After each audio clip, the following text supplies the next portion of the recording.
이상입니다. 반갑습니다.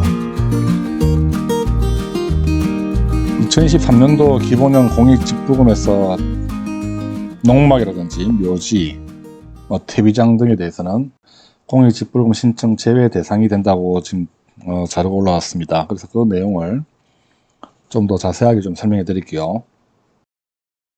올해부터 공익집불제가 좀 제도가 많이 바뀌었죠. 그 내용을 먼저 좀 보겠습니다. 실 경영 여부, 부정한 농지 분할 등 조사를 확대한다는 의미 있습니다. 부정수급 방지를 위하여 빅데이터를 수집하고 분석하고 자격 요건을 좀 강화시키겠다는 내용인데요.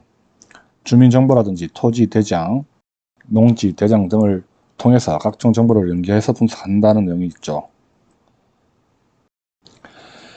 또 하나 더 보시면 농지에서 실 경영 여부, 그 다음에 부정한 농지 분할 등 확인을 위해 지자체 합동특별조사반을 구성해서 운영한다는 내용도 있습니다. 나머지 내용을 한번 보시고요. 또 올해 또 집불금 지원에 대해서 가능성 사전에 안내라는 내용이 있습니다. 기존에는 신청하고 접수 후에 집불금 지급 대상에 대한 자격을 검증하였지만 올해부터는 신청하기 전입니다. 전에 자격 요건을 검증하고 집불금이 지급이 가능한지를 확인합니다. 이것도 올해 바뀐 내용이죠. 세 번째 보시면 경작 사실 확인서 발급 강화라고도 올해 법이 또 개정되었습니다.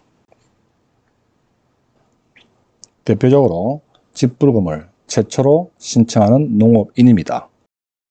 그 외에 관외 경작자라고 나오죠. 주소지와 농지 거리가 상당히 먼 농업인, 관외 경작자 등은 농지 소재지입니다. 잘 기억하십시오. 농지 소재지, 이장 및 통장, 그리고 마을에 계신 농업인 2명 이상의 경작 사실 확인서를 발급받아서 읍면 동사무소에 제출해야 됩니다.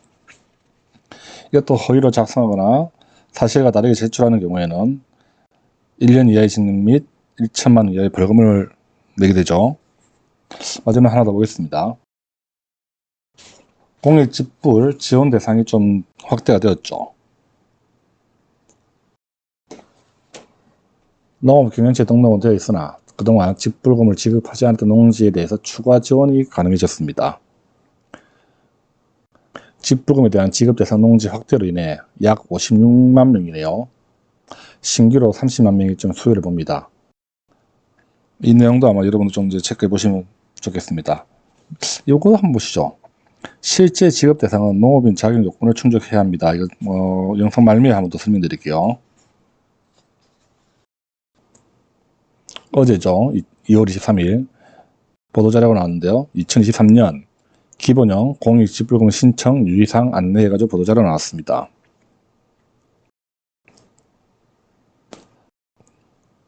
주요 내용을 보시면요. 2023년 기본형 공익집불금을 신청하고자 하는 농업인은 본인이 직접 경작하는 농지만 신청 가능합니다.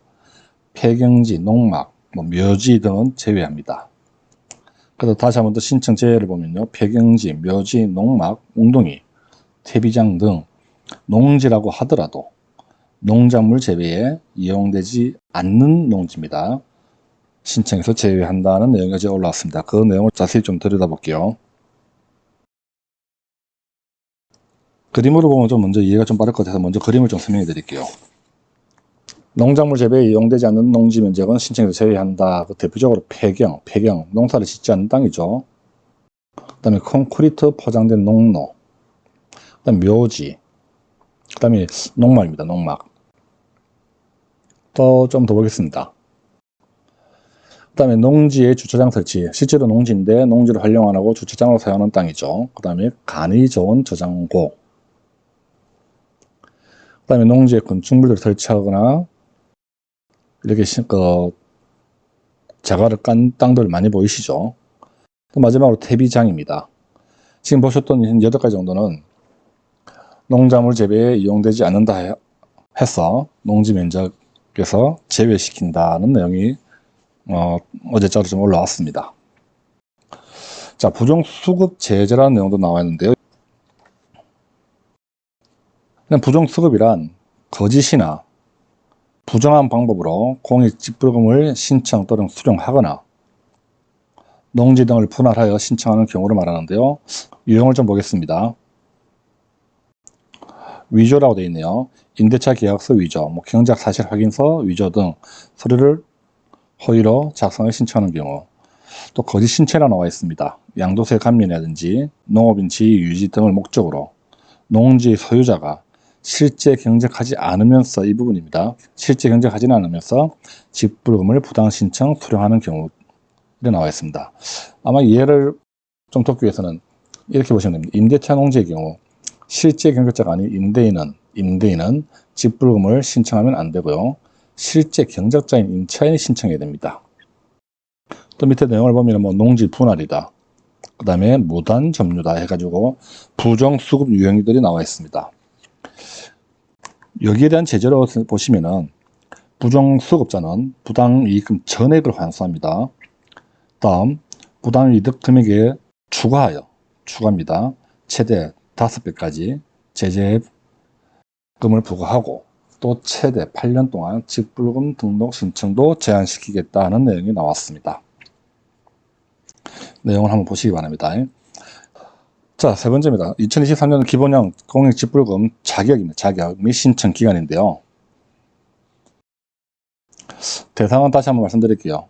올해 신청 대상 농지는 지난해 말 법이 개정되어 가지고 2017년도부터 2019년 기간 중에 집불금을 지급받은 적이 없는 농지도 신청이 가능해짐에 따라 작년보다 약 124만 필지가 늘어난 올해 약 702만 필지로 예상이 된다. 그 다음에 농업인 자격 요건이 있는데요.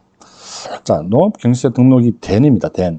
농업경시세 등록이 안 돼 있으면 집불금을 못 받는다는 얘기입니다. 그러니까 혹시라도 현재 본인들이 농업경시세 등록을 안 했거나 아니면 내가 되어 있는지를 확인하고 싶으면 반드시 확인해 가지고 또 집불금 신청하셔야 됩니다. 그래서 농업경시세 등록이 된 농업인과 농업법인 포함입니다. 신청연도 직전 3년 중에 1년 이상 지급대상 농지, 신청 농지죠.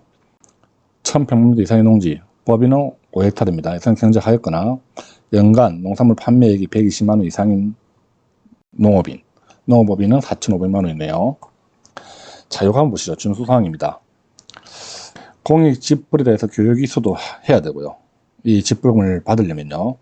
마을공동체 활동도 참여해야 되고 또 영농 폐기물 방치 소각 금지도 해야 되고 영농일지도 작성해야 된다고 나와 있네요. 만약 이 사항을 이행시는 집불금이 감액된다라고도 이번에 자료가 좀 올라왔어요. 참 할 게 많네요. 신청 기간은 올해 2월 1일부터 4월 28일까지입니다. 현재 2월 24일이니까 지금 접수받고 있죠. 비대면 신청입니다. 온라인입니다. 2월 28일까지 받고 있고요. 대면 방문 신청입니다.